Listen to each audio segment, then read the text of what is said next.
So, welcome everyone to the OtterClam AMA May edition, where we talk about sort of what's been going on with the protocol, what we intend to have go on with the protocol in the future, where we get to interview Ottoking, really pick his brain and dig into his head a little bit.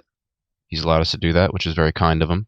We're doing things a little bit differently this time, where we actually have a few members of the core team up here. I think that it's probably beneficial in that there's some questions that come up where other members of the core team either are can answer it more easily, or maybe they have additional input that would be valuable.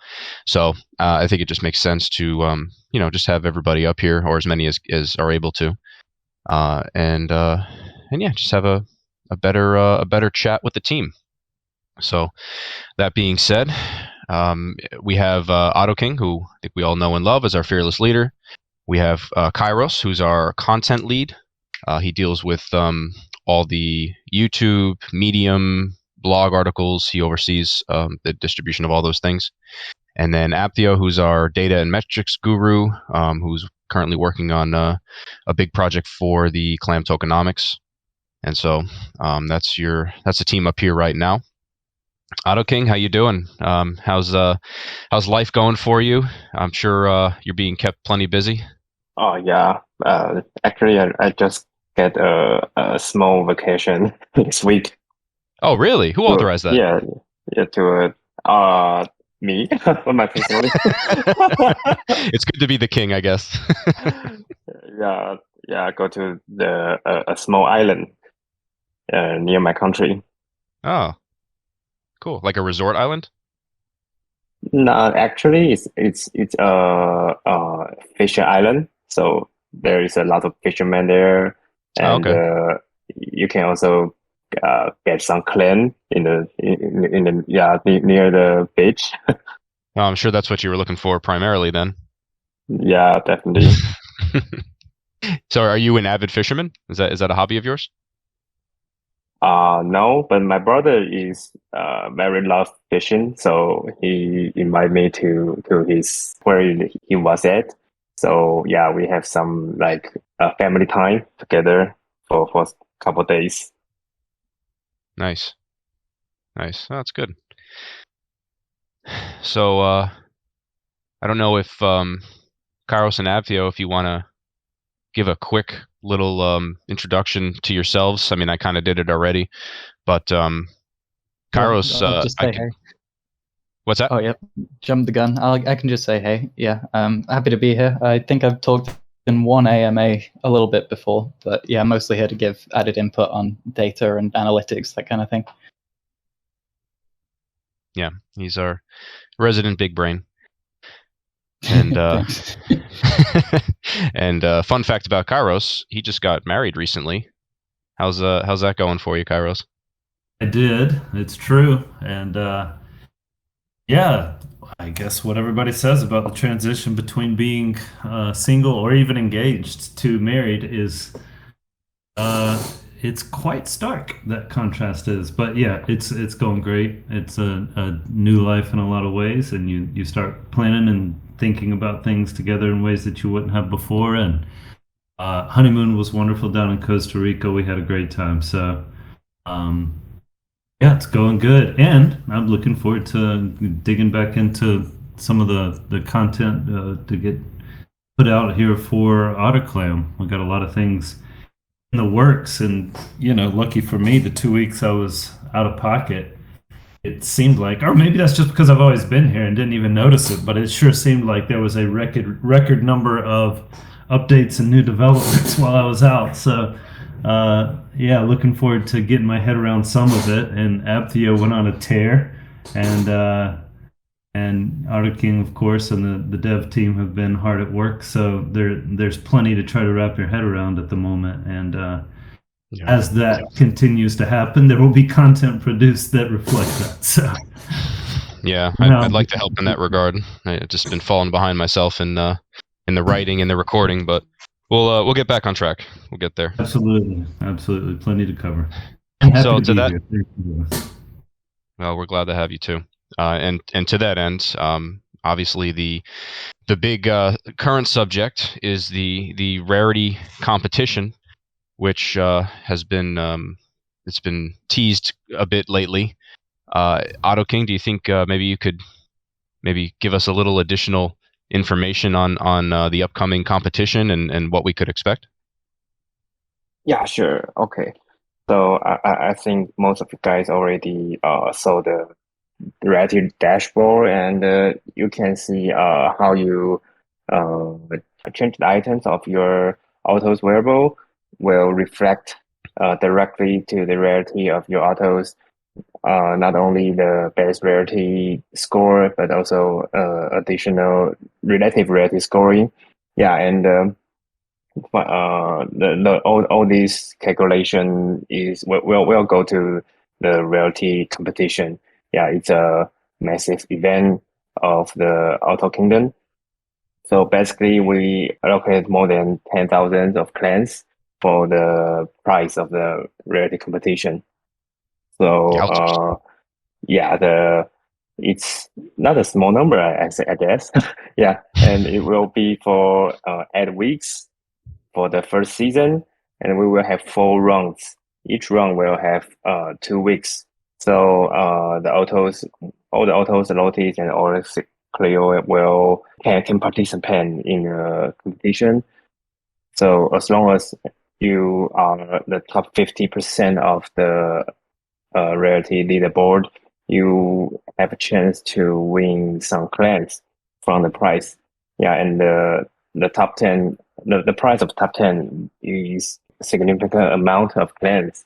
So I think this will be pretty exciting for me and for all the player and the community members. Yeah, that definitely sounds exciting, and that brings up another sort of thing that I've been thinking about lately is the potential for your autos to end up being a source of passive income. You know, the term rarity farming and everything else, where, you know, if as long as the rarity competition is ongoing, just having the auto and having some good equipment on them, you know, can be a source of just sort of ongoing clam, not income per se, but, you know, consistent clam prizes. If you're guy or girl or guy girl is, if you're up there consistently, then that's just another use case for your auto.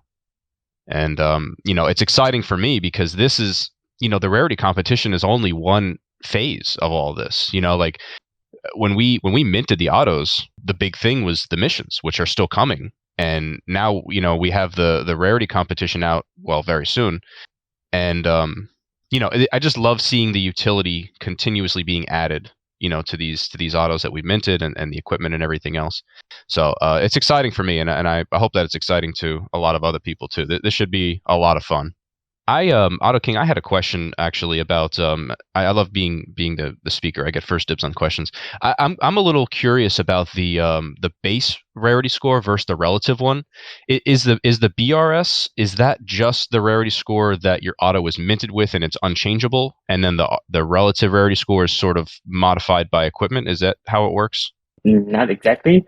Yeah, actually all the traits have best rarity score and relative rarity score. When you mint your auto, the auto have some traits are not wearable, so it's most of them are fixed with your auto. And then we have another set, 4 traits are wearable, so you can change that with your equipment. And each trait has best rarity score and the relative rarity score. And the best rarity score is you can imagine that it's an absolute number of the rarity, so it won't be changed. It's just a absolute number. It's very simple to your auto's best rarity score is a sum of each traits. Hmm. And relative rarity score is much more complicated. Yeah, it's used to balance the rarity and to make the competition more dynamic. You can think that it's these traits. It's the score is represent the rarity of these traits exist in the whole Ottopia. So if one trait, no matter its base rarity score is high or low, as long as it's only one in the whole world, then the relative rarity score will be 100. So it's like, yeah, so it's present as long as the number of these traits become more, then its relative score will be decreased according to the total amount of these traits exist in the Ottopia. Interesting. So that means that and this applies also to wearable equipment. So like if I minted something and it was whatever a legendary item that you hold, and it was the only one, then the relative rarity score of that would be higher than if two more popped out were minted from the item store of the same exact type. Is that right? Yeah. If like there is one legendary items, but after some period or after days, most legendary items are minted and were to autos, then its relative score will be lower. So it's actually based on the total number of traits in the Ottopia. Interesting. Okay, cool. That's good to know. I did not know that. The rarity competition, has it been announced yet? The start date? Yeah, I think it's almost ready. So the official announcement is still preparing. We said the launch date is on May 23rd. Yeah, May 23rd. So oh yeah, May 23rd. So in 3 days, people, you heard it here first. The the launch date is in 3 days. So head to the item store and start to kit up your autos because it's going to be a fight. All right, so let's head over to the community questions. Looks like Rob was first in line. Do you plan to stay on Polygon, or are you looking to expand to other chains? Yeah, I think we don't have any plan to expand to other chains. Yeah, we still have plenty of things need to do, and we are focusing on developing the whole ecosystem on Polygon first. There is no any plan to expand to other chains in like seasons. Yeah, I think that's probably wise for the protocol. I've been wondering about, or at least sort of tossing the idea around in my head of maybe utilizing some of the more profitable LPs on other chains for our treasury, but haven't really taken that to its logical conclusion yet. It's just sort of a thought. But for now, it seems like we're very much rooted in Polygon and plan to stay there. And I mean, personally, for me, I think Polygon's like one of the best chains because not only do you enjoy the low fees and everything of your L2 side chains, whatever, but it's a very active chain and it's got a lot of it's earned a good reputation for good reason. I mean, it's had its little hiccups, and we all remember what was that Sunflower game or whatever it was. It kind of really congested the network for a while, but you see things like Terra and then you have the more centralized blockchains like what is it, Solana, and some of these other ones, and Polygon just seems like a great place to set up a protocol. And I don't know, I'm not really in a rush to sort of see us go anywhere else for now. But let's see, what's the next one? What makes Ottopia stand out compared to other projects? And he said Ottopia, so he's specifically talking about the NFT collection and the GameFi and all that. What do you think, Ottoking? Yeah, I think most of the NFT projects are maybe just NFT. So I think it's really took time and effort developing a whole ecosystem of NFT, like the competition and the wearable system, and more like we are also are planning a weekly mission on our schedule. You really hard to find NFT projects or maybe other GameFi projects are doing this continually because most of the NFT projects are.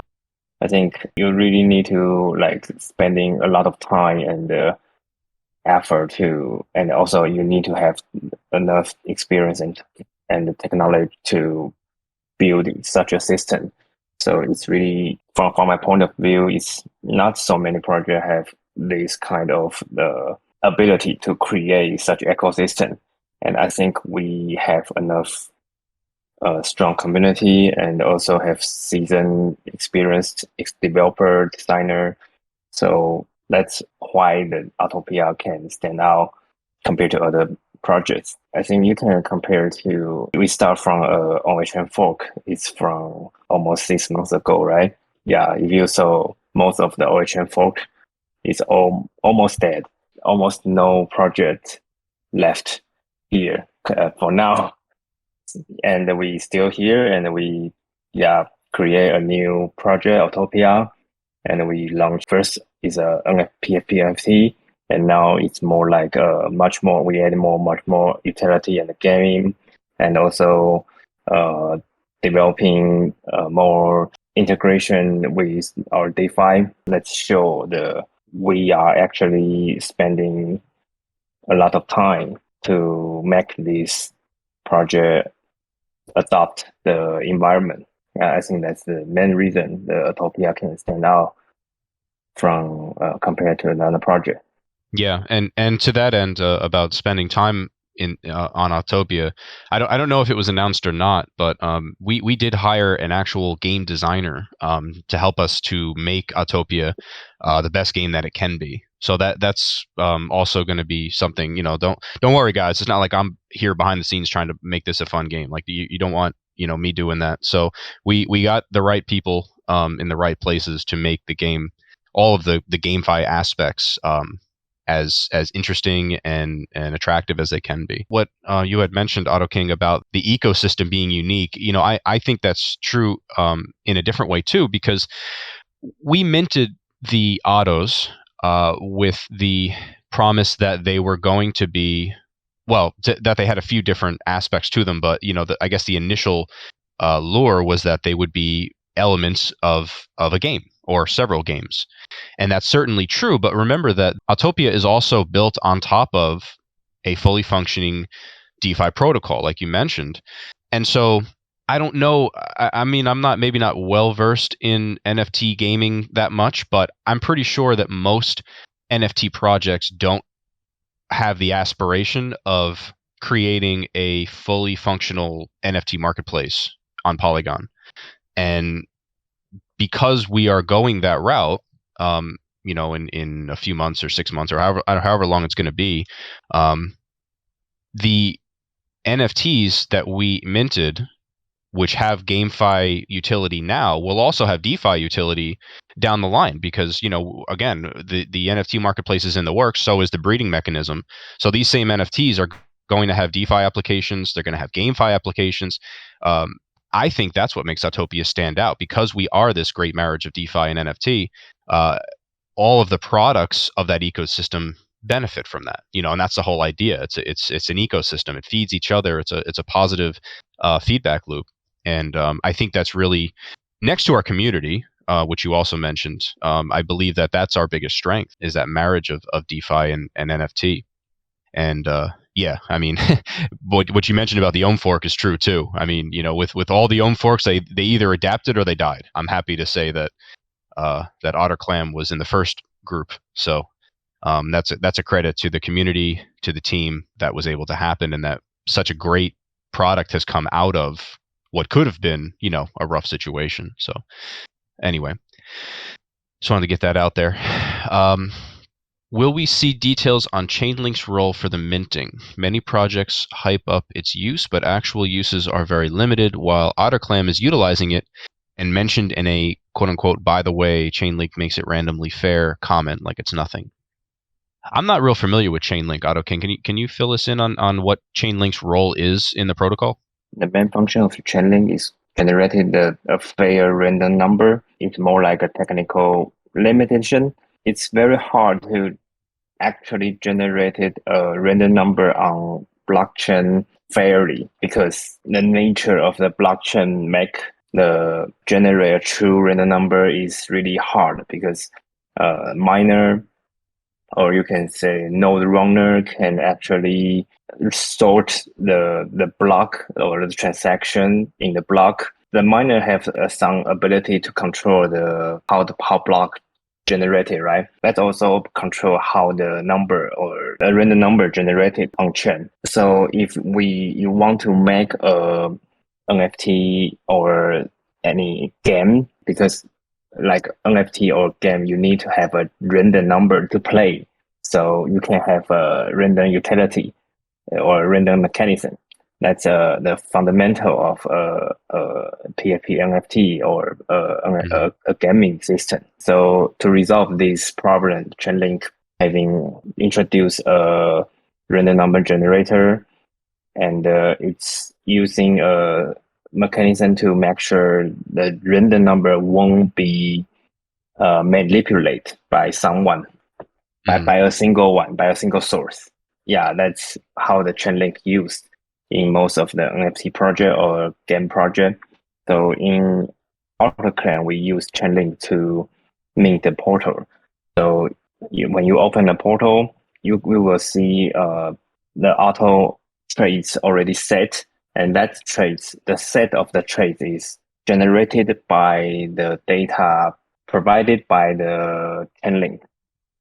So in this way, we can make sure no one can manipulate how the trades created when automated.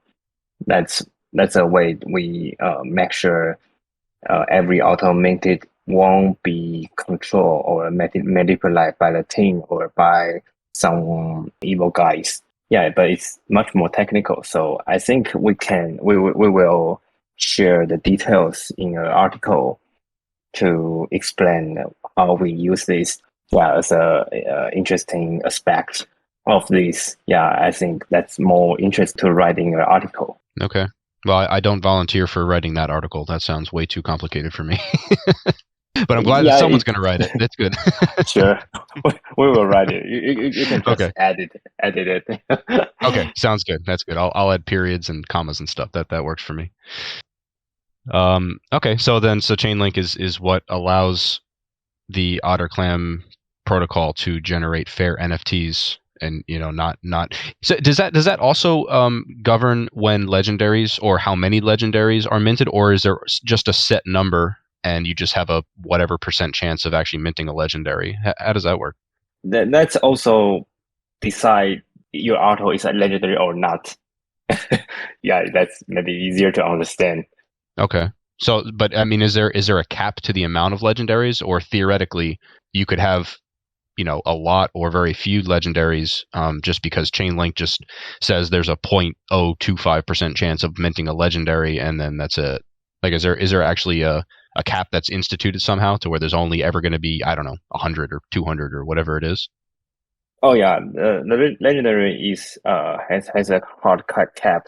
So because it's all created and picked by Apple, so it's a preset number of a legendary layer, but there is a probability it's a conditional probability problem we use to generate the legendary. Yeah, so it's like you roll a dice and there is a chance to make your auto legendary.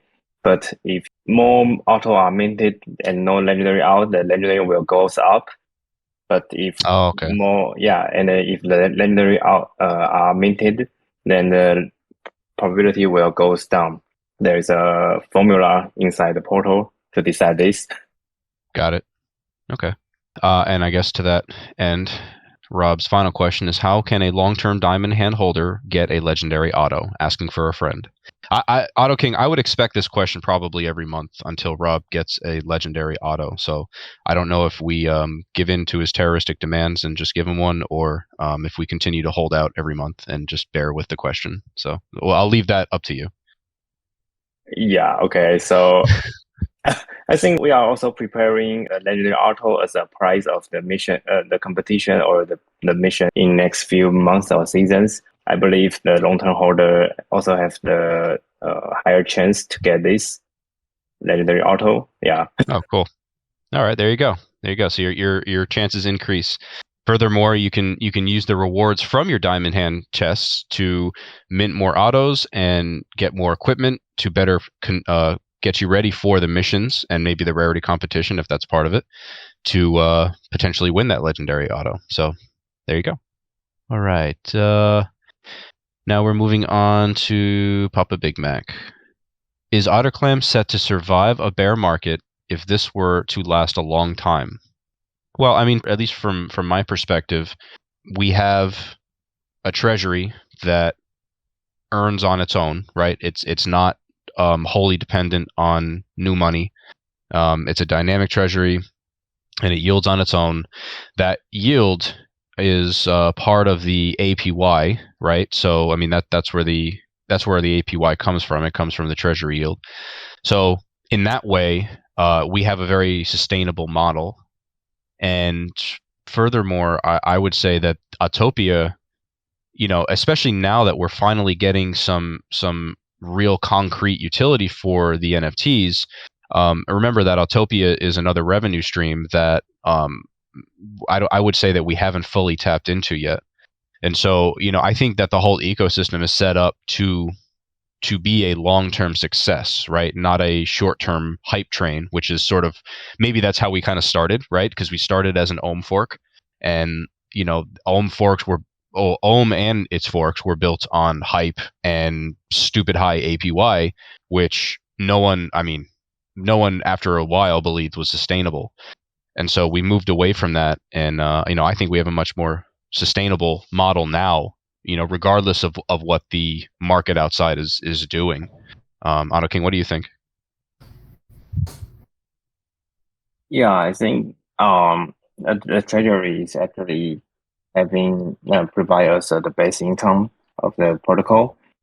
So that's the I think that's a very important part of the how we can sustain and survive this bear market.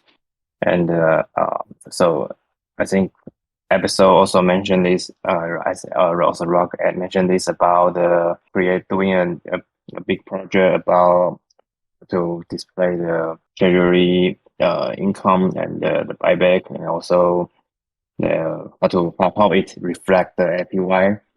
And I believe Abtheo can provide more insight on this part. Yeah, for sure. So number one with all of this is increasing our transparency.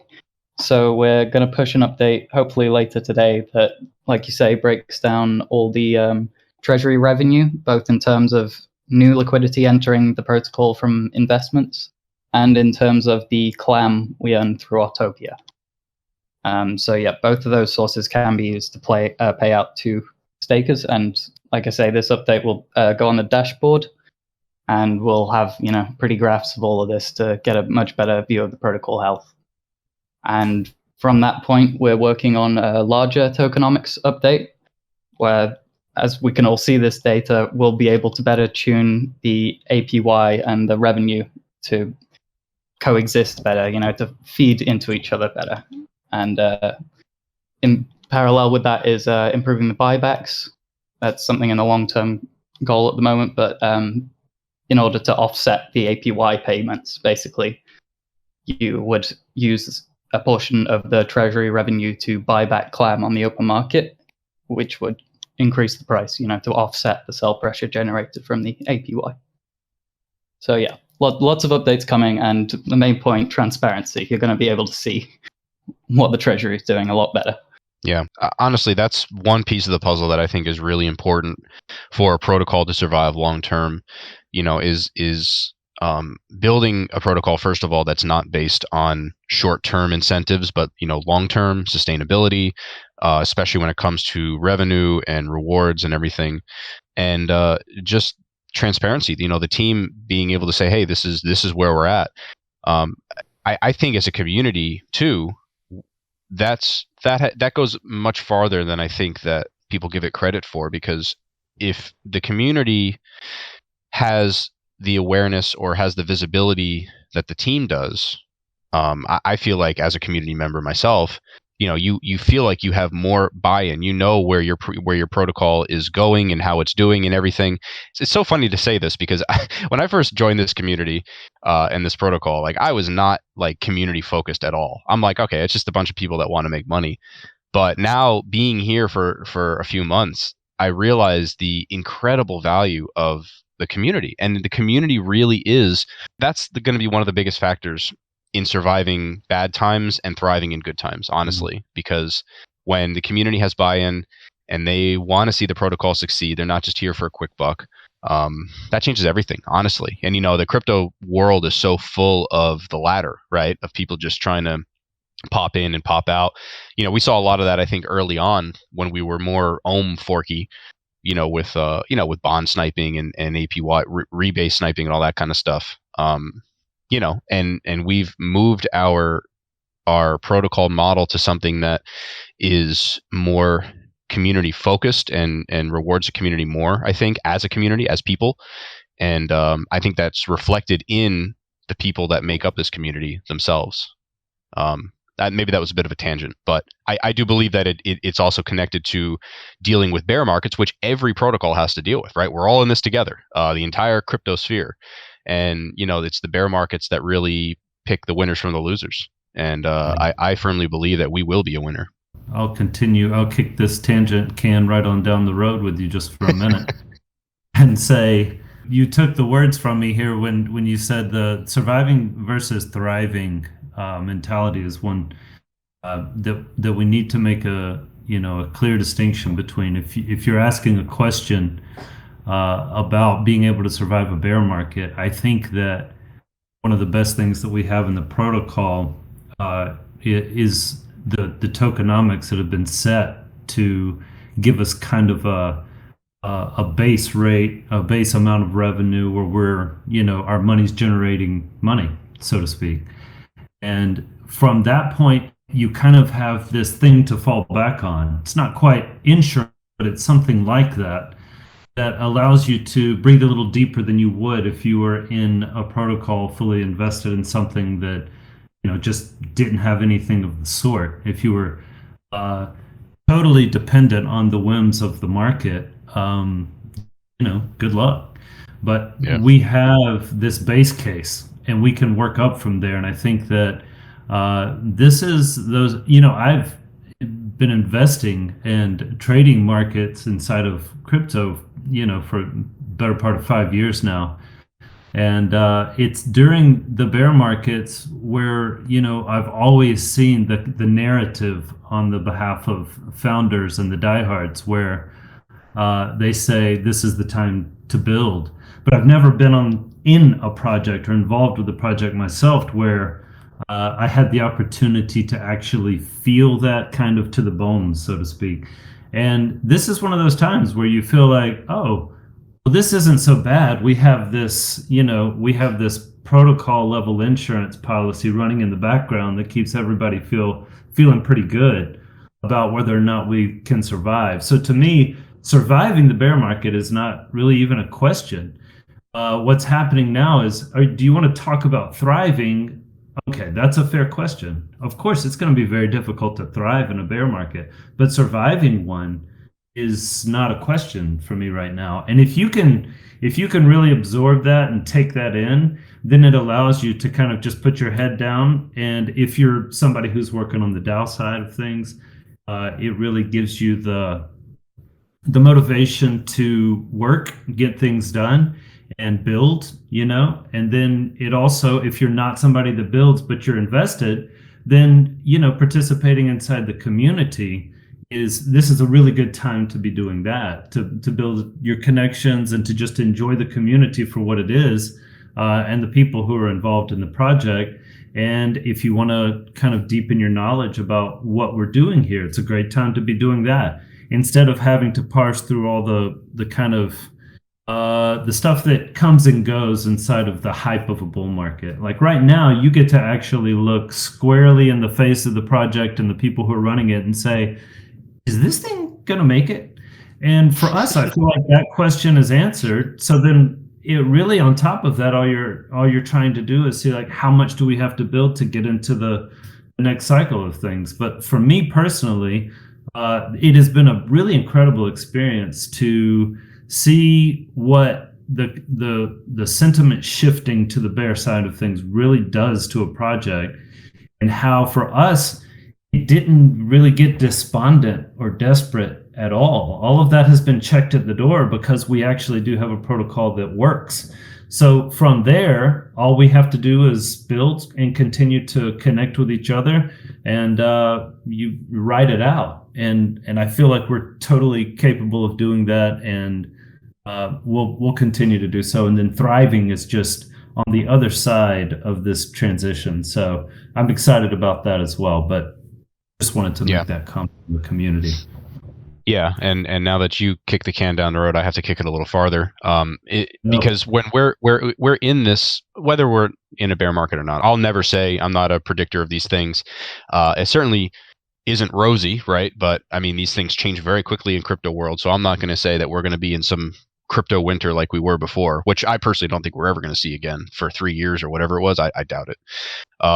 But that being said, what we do know is that at some point we're going to move back into a bullish sort of mindset, as a community, not OtterClam community, like crypto community. And when that happens, the primary sort of trait of that bullish sentiment is that people are much more willing to throw money around, for whatever reason. It's like a strange euphoria that just comes over everybody, including myself. And when that happens, are we going to be a protocol that can display a fully functional and very interesting and attractive product and ecosystem?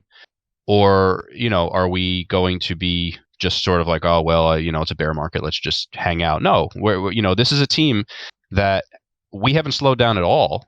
I don't think. I haven't seen, since the quote unquote downturn. And that's what we're going to continue doing. So as long as we keep building and we keep making the milestones that we've set out before, we're going to have a fantastic product, which personally I think is going to be great even in the bear market, if there is one. We're making a fun game and a way for people to profit as well. And when that all comes together, it's not going to matter what's going on outside, in my opinion. I think we're going to be set either way.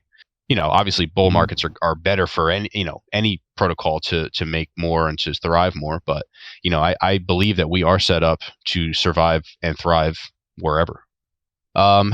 There's a couple questions between Papa Big Mac and Danazi about timelines. So Papa Big Mac asked, how are we moving along in terms of the roadmap? Are we on schedule? And then Danazi said, any updates for missions? I know it'll be sometime in Q3 or Q4-ish. And same question for breeding. So basically, Ottoking, could you give us any rough ETAs of some of the future developments, if there are any? Sure. I think the Rarity competition, we already announced the start date, right? It's next week. Yeah, and I think most of the items are on the schedule, and actually we have many things are ongoing at this time. About the mission, yeah, we expect it to launch before June. Oh wow! It's not. We want to publish the mission system as soon as possible. So yeah, it should be on the Q2. Wow, that's good stuff. I actually thought it would be early Q3 myself. I figured you guys. So see what happens when you take a vacation. You just come back and your productivity just triples. Should do that more often, I guess. Okay. We want to release things in stable path. So you can see every week we will release a small part of the Ottopia, or OtterClam. So that's how we work currently in a stable path and release new stuff every week or every 2 weeks. Yeah, and that definitely seems to be holding true. So there you have it. So missions before June. That's exciting.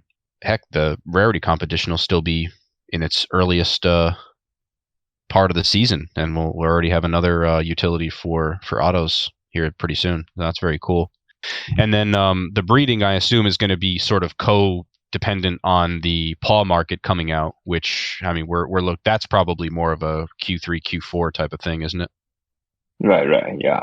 Breeding is much more complicated, and it also need a lot of artworks. Yeah. But, again, this is what I was talking about sort of earlier in the AMA, where, that Otto that is now going to have all this GameFi utility will one day be able to be bred to create an Otto pup, which in a very DeFi sense can be staked in the Paul market for some kind of revenue share. So that's really where I'm attracted to Ottopia in that way, is because there really is a lot of utility, both current and in the works. Well, I'm saying current meaning in less than the end of the month, and in the works for the Otto. So that's very cool. Let's see.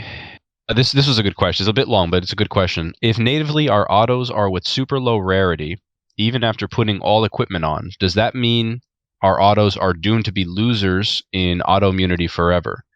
Would there be an elixir in which things will be airdropped and boom, our Ottos suddenly become super Ottos? Or in another way, there will be games for middle class or less rare or common Ottos to participate and win? I think this is a good question, because I'm sure that's on the people's minds. When they mint an Otto, and turns out that it's a lottie with that has like a base rarity of like 170 or something that is pretty low. I've got a couple myself. Basically, is there going to be a place for them? They're never going to be able to compete with, say, the legendary Ottos in a rarity competition, or will they? Right? Will there be sort of ways to increase the stats, maybe through potions or something, or just ways to, I guess, balance? I mean, when you get a legendary Otto, it should be a special occasion, right? You suddenly now have an advantage because you were lucky enough to mint a very rare Otto. But will there be systems to sort of balance, at least to some extent, the lower rarity Ottos to be able to compete in things like the rarity leaderboard and the missions and such? Do you have any comments on that, Ottoking? Yeah, we are planning a small mini game system. You can prove the base or rarity of your Ottos. That's the way we are trying to help not so rare Ottos to have a chance to increase the not only rarity but also other attributes. Actually, the mission system is not only based on the rarity, so we want to make the rarity system can utilize other attributes. So if your Otto's rarity is maybe low, but if it is a very lucky Ottos or a very cute Otto, it still have advantage in some kind of missions. Yeah, and we will reveal those details very soon. Good. Yeah, and that's good. I mean, it would be a shame that you should never have to mint an Otto and then feel like, oh no, I got a low rarity Otto, it's now useless. That wouldn't be a good thing. So it's good to see that there's things in place to sort of mitigate that and give people, actually, just like you said here, hope is an important element. If we have hope, we'll have dreams. Dreams fuel our happiness in Ottopia. Well said. That's well said.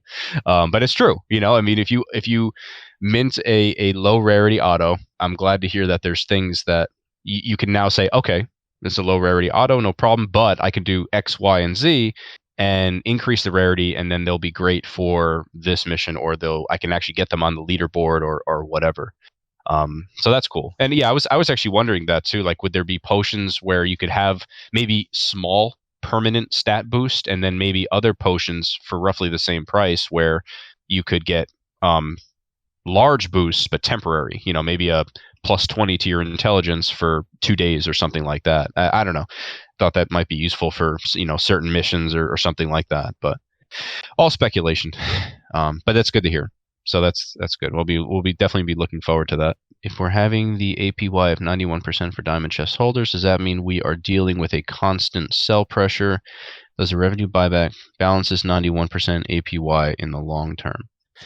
To a point, the revenue backs a certain percentage of that 91%. We're working on ways to increase that to get closer, and the whole point is to support the clam price when it's low, and keep in mind too that the demand for clam is going to increase a good deal when all of this stuff comes out. I think once the prizes are released, as Ottoking said, because they are quite substantial, there's a good chance that a lot of people on that leaderboard will suddenly be incentivized to want to move higher up the leaderboard, which requires items, which requires clam.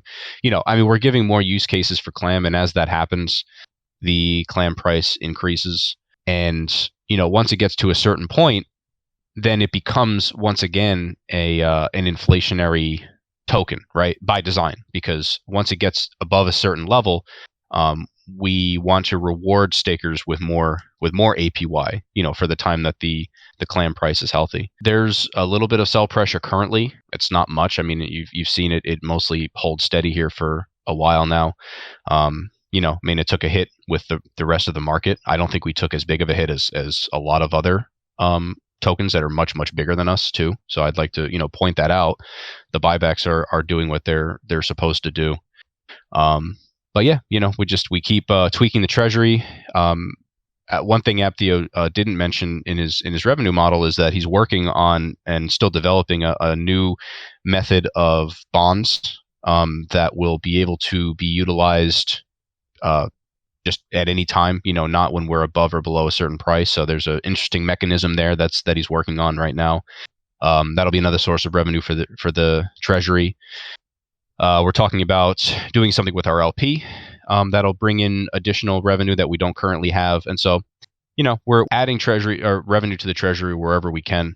But in addition to that, and I would say the much larger driver is that we're going to be bringing in revenue here very soon through a lot of the Ottopia stuff. So that's it in a nutshell. I don't know if anyone else had anything to add to that. No, you pretty much covered it. Okay. Gigi said, are these numbers relative rarity score relative to amount of general items and Ottos too? Let's say we have next generation Ottos where they do not have previous traits from Gen 0. Are the Gen 0 going to be rarer compared to the amount of new Ottos? Because let's say we mint 10,000 more without Gen 0 specific trait. I mean, if we're talking about the next generation of NFTs, I don't think we're there yet. I mean, Ottoking, you can, if you have anything to add, go for it. But I think I mean, we're still working on this current generation and the utility for that, and then after that, it'll be the NFT marketplace most likely, and the breeding, which I guess is sort of the next generation, right? It's the Otto pups. But I think Gigi, you're referring to like a whole new collection that we would be releasing. I don't know if we have anything sort of on the drawing board for that yet. So I don't know if I could help you with that. Like, I don't know how the relative rarity score is going to affect the next generation, or how it's going to interact with the current Genesis collection. I just don't think we'll be able to answer that one. Ottoking, would you agree? We don't currently. We still working on the generation 0, the first generation of the Otto, and but if you mint new Otto recently, you may find they're having some new traits. Yeah, because we are actually continually adding new traits to the whole Otto system. So there is chance to having a very special Otto when you continue to mint currently. That's also a small secret. We've got a few more questions, but we also out of time. Well, might have to deal with these. I don't want to go over the time, so we might have to talk to these maybe in the server, because I don't want to keep everybody any longer than we need to. So anyway, it's been a pleasure. Ottoking, thanks for taking time out to answer the community's questions. Kairos, Abtheo, thanks for joining in. Your input was much appreciated. And thanks for hosting as well. Yeah, no, of course. And any additional questions that I missed? Sorry about that, guys, but I didn't realize, man. See, this is what happens when you get Kairos in here. He just talks and talks, and then I start talking to his talk, and before you know it, we're out of time. So okay, well, yeah, just ask him again in the server, guys, and we'll talk it out there. But yeah, thanks for coming, and keep cracking those clams, guys. Thanks, Rogue. Okay. Take care, everyone. Cheers. Have a good one. Bye bye.